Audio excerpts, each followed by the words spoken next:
चूंकि experience common है तो इसलिए मेरे साथ भी कई बार हुआ। हम भी गुरु महाराज के रूम में कई बार भक्तों का जब इंटरव्यू होता था तो महाराज पर्सनली बुलाते थे। तो जिस बेस के डिवोटीज होते तो महाराज बुलाते थे और महाराज कई बार सामने पूछते थे उनके बाद। तो 2-3 भक्त थोड़े कतराते तो थे क्योंकि उन्होंने सुना था पर कभी 1-on-1 एनकाउंटर नहीं हुआ था। तो ऐसे ही एक भक्त हैं विजय गौर प्रभु, अभी यूएस में है। तो वो उतने कीन नहीं थे शुरू में दीक्षा लेने के लिए, लेकिन मैंने और सरपी प्रभु ने उनको बोल बोल के पंप कर करके करा करके उसको जैसे जैसे फिर वो आ गए कंफर्टेबल जोन में आ गए। क्योंकि डरते बहुत थे वो, महाराज से बहुत डरते थे। तो हम लोग बोलते थे महाराज नॉन वेजिटेरियन थोड़ी ना है, खा थोड़ी जाएंगे, तमाम दुनिया दीक्षा के लिए जा ही रही है, चलो वहाँ पे बात करते देखते हैं। और उनका सारा स्टैंडर्ड ठीक था, 16 माला करते थे, 4 नियमों का पालन करते थे, सब कुछ ठीक था। एक बस गड़बड़ी थी। और क्या गड़बड़ी थी? मंदिर कम आते थे और सुबह में सोते थे। मतलब सुबह की नींद बहुत प्यारी थी, उनको सब कुछ पसंद है बस। और महाराज के पास जब इंटरव्यू के लिए आए और कुछ नहीं पूछा, सीधा यही कहते हैं आप सुबह उठ जाते हैं? तो मुझे देख रहा, मैंने कहा मैंने नहीं बोला भाई। तो दांत पीस रहा था मेरे को देख के। बोले भाई मैं क्यों बोलूँगा? और शायद उसको आज भी ये बात लगता है। मैं उसको बोलता हूँ भाई मेरे इतने सारे एग्जाम्पल्स लोग दे रहे हैं, मैं क्यों बोले जाऊँगा? तो कई लोग को लगता है पहले बोल दिया होगा महाराज मॉर्निंग प्रोग्राम कमजोर है इसका, हम नहीं बोल, खुद ही पूछते हैं।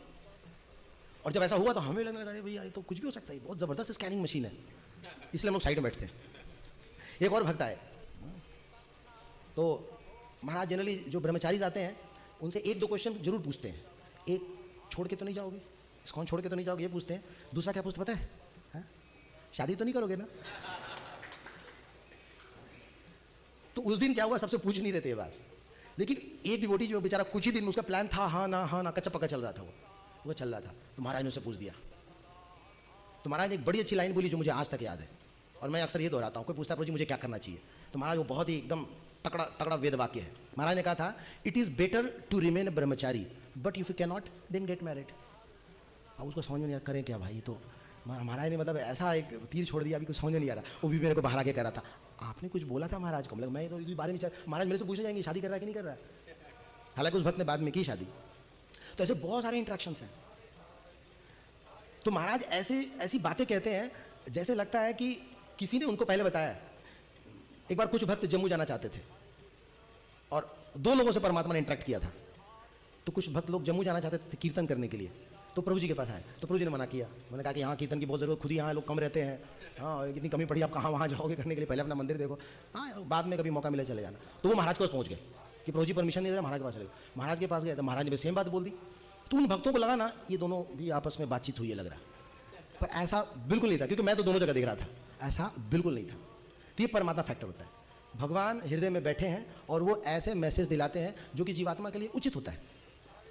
लेकिन उस समय उस पर्टिकुलर टाइम में, हालांकि बाद में ठीक हो जाता है, उस समय पर्टिकुलरली क्या लगता है ना, ये लोग मेरे दुश्मन हैं, चाहते नहीं है कि हम प्रगति करें, हम ग्रो करें, हम एक्सपैंड करें, हमारी आज़ादी पर रोक लगाई जा रही है। इंडिपेंडेंट होना गलत है, इंडिपेंडेंट थॉटफुल होना गलत थोड़ी ना है। खिलने ही नहीं दिया जा रहा हमें, हम चोकअप हो गए हैं, हमें तो प्यारी आज़ादी।